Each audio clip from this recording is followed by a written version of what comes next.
This is the 106th episode of the Effective Executive podcast and YouTube channel. And this episode I'm devoting to a recent experience I had with a hosting company. And before I get into it, I've named this episode Experience Your Organization as a Customer. I'm going to walk you through ways that you as an executive could start to understand how to listen to the interactions that customers have with your organization.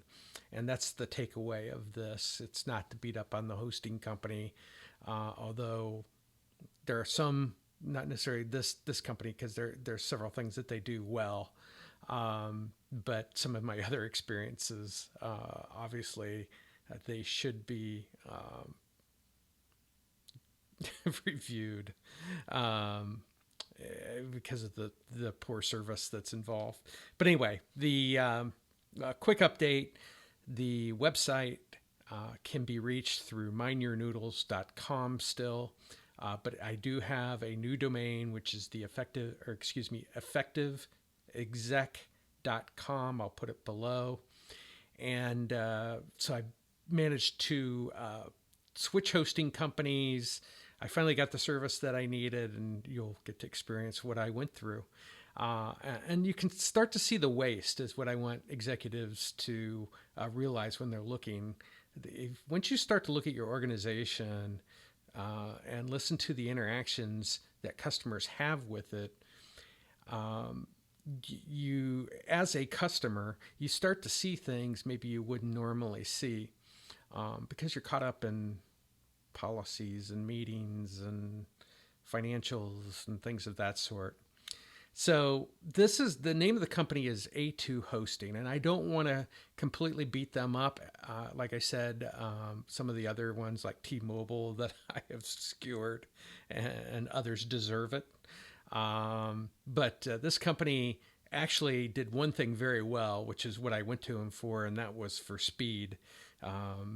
The loading time for my website is exponentially faster. They definitely lived up to that particular reputation. But when I got into the service, this is where kind of the problems begin, and I'm going to walk through some of these interactions because I think it's important. Hopefully, they'll listen to it and maybe learn something from it.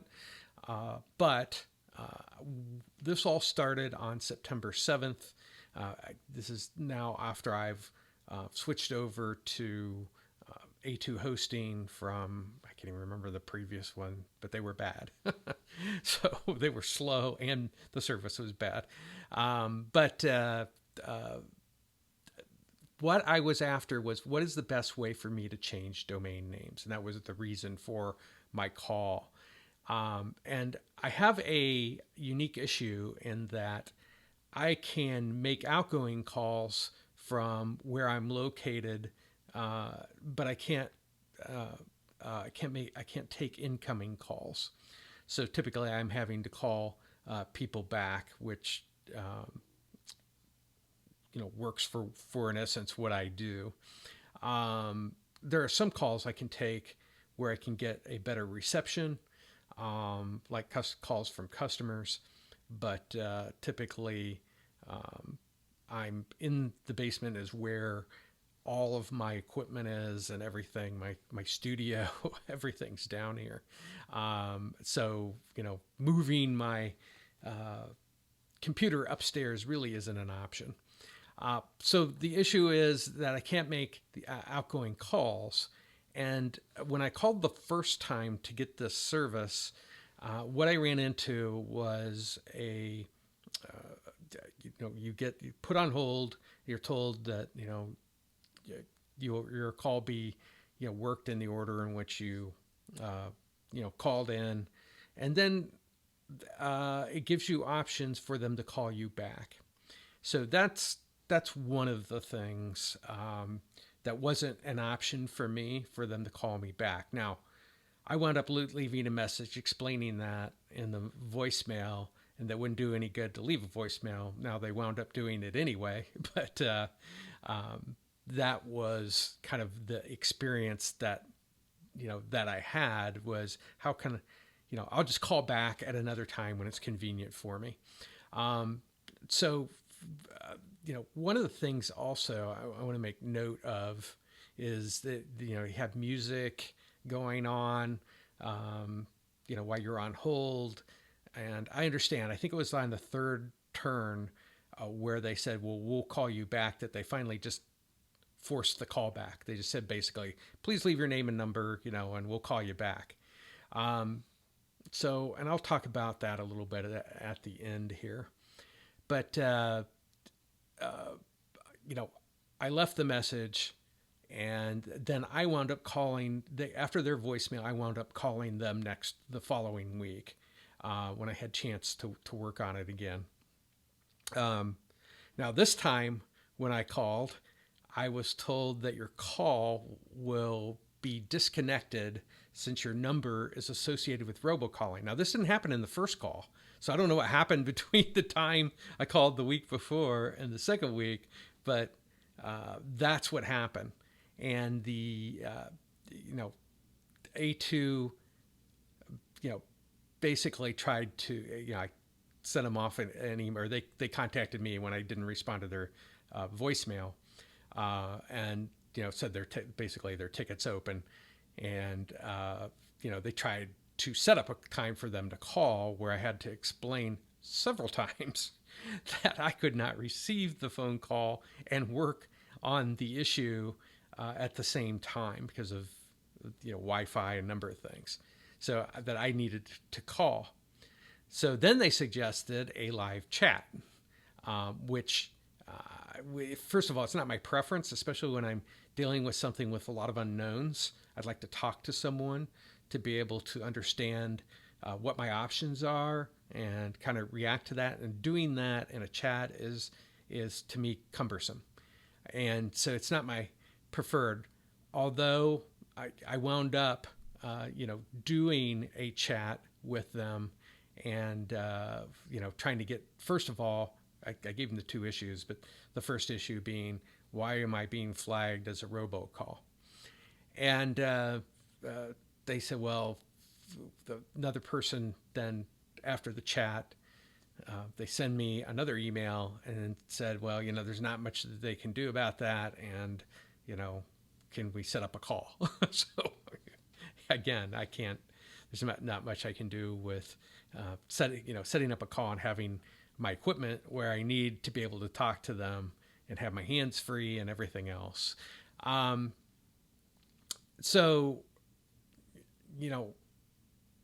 the next thing that happened is I got a contact from, let's see, his name, it was Justin, and I'll just put this up there. He says, I'm still working with our vendor on this issue, which is the robocall issue. If you need to call us, you should be able to use a local number. Now, there's a solution. Now, I didn't see the local number, didn't come to mind, as I was contacting them. So I called up the local number, and nothing happened. It called, and it just, there was nothing that happened. Now, after about the fifth try, it did ring, and I finally got through. And however, I got through to the music and the, when can we call you back thing. So, and that didn't bother me so much. At least I knew I had a solution for, being able to call when it's convenient for me. And so I finally called back. I finally got into someone. I explained, I was interested in my domain and having it, what solutions are there out there? Are there things that maybe I'm not aware of? I'm not a web developer. And they said that, they would walk me through what they could do, making the effectiveexec.com the primary domain. And so I walked through the whole thing, and then it has to propagate and all the things that happen with it. And so the website was down for maybe, I don't know, an hour or so. But they told me it would be a while before it propagated. Well, I called back the next morning after when I got up the next morning, the website was all screwed up. So I was trying to figure out, okay, I'm not sure why it looks like this. So I placed another call. I was able to get through on the local number. And the person I talked to, the second agent, basically said, hey, did they give you the option of duplicating the sites? No, that would have been nice, because I could have at least talked through that solution, but I was already down this path at this point.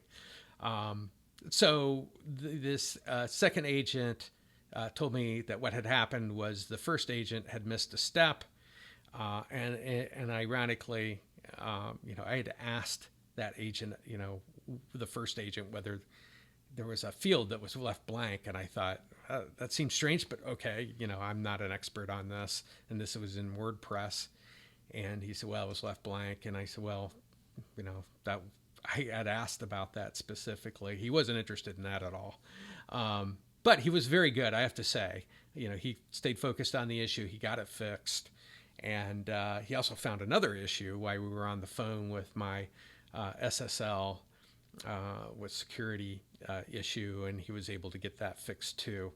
So, in total, I made 9 calls. 2 got through. A2 left 2 voicemails, and then there were about 8 to 10 emails back and forth over a period of less than 2 weeks. And I did one chat that I mentioned, and think of the waste here. I'm not sure what your expectation is, but here are some of the problems that I wrote down that go beyond just the robocall issue. That's easy. Customers call when it's convenient for them. When you try to do callbacks, you're calling back when it's convenient for you. That is not, to me, that flies in the face of customer service. And I know I've worked with a lot of contact centers. This is not the way to go.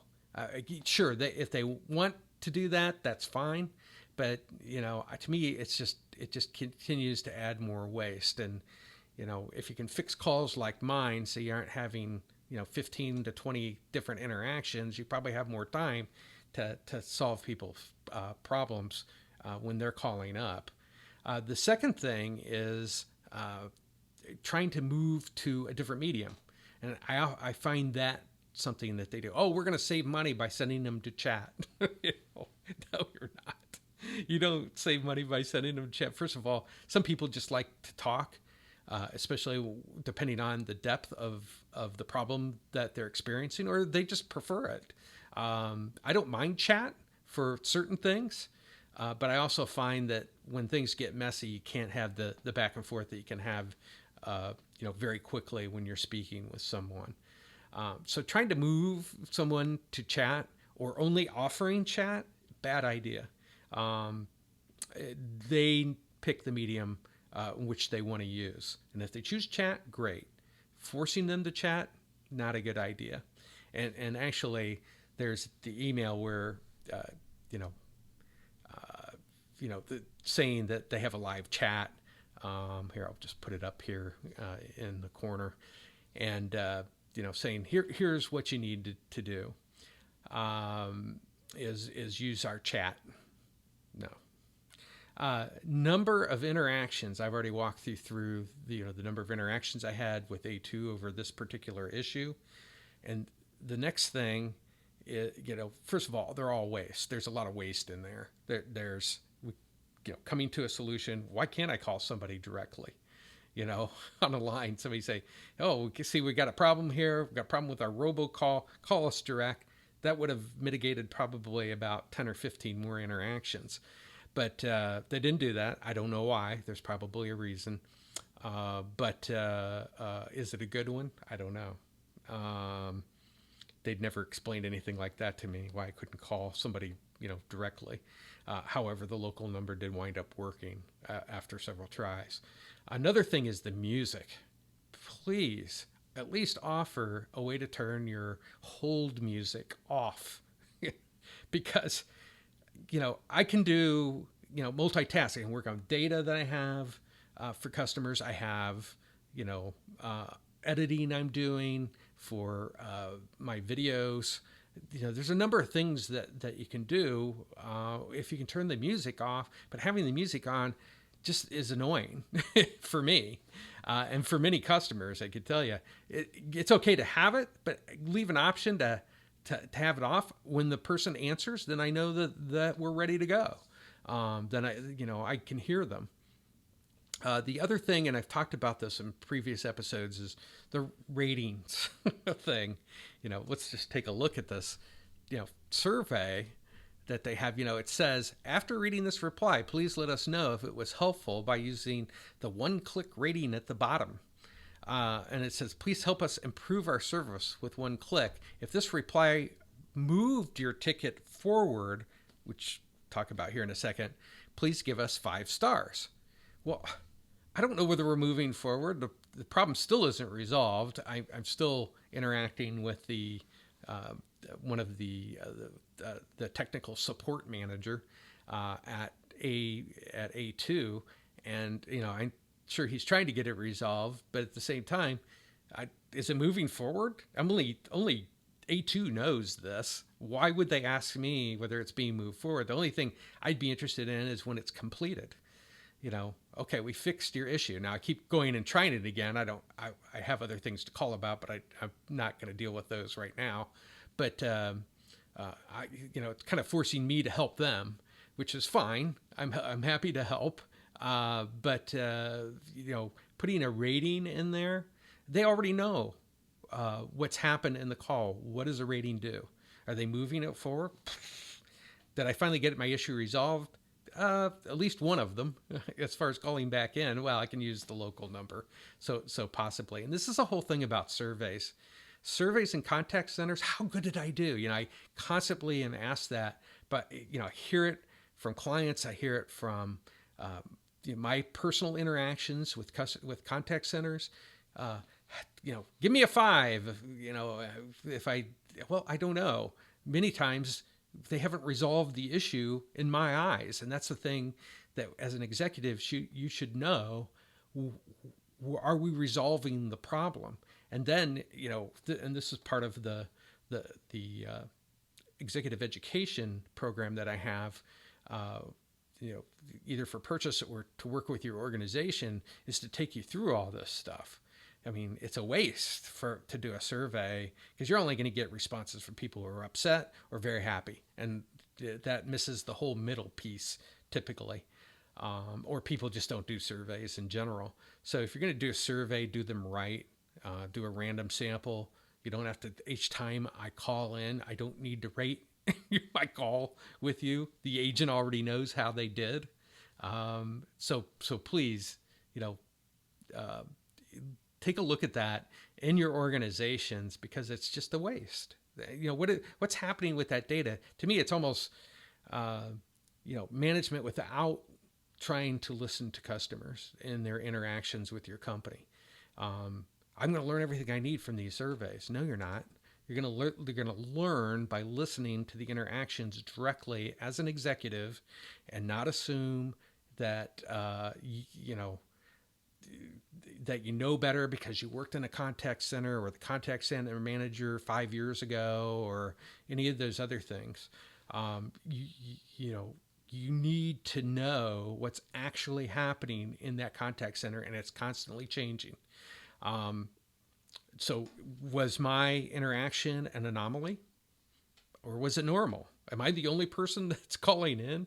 Would other customers just give up, maybe go to a different hosting company? I don't know. But certainly as an executive, these are things that you need to be attuned to in order to make your organization better. So anyway, long story, it's going to be a long video. I'll try and put chapters in. But it's an entire end-to-end story. And when I take executives through the program, one of the things I do is have them put together a case study. This could be a case study in and of itself, so that people can understand that there are issues within the system. Now, again, I may be an anomaly. I don't know. Only A2 would know that. Am I the only person that's called in?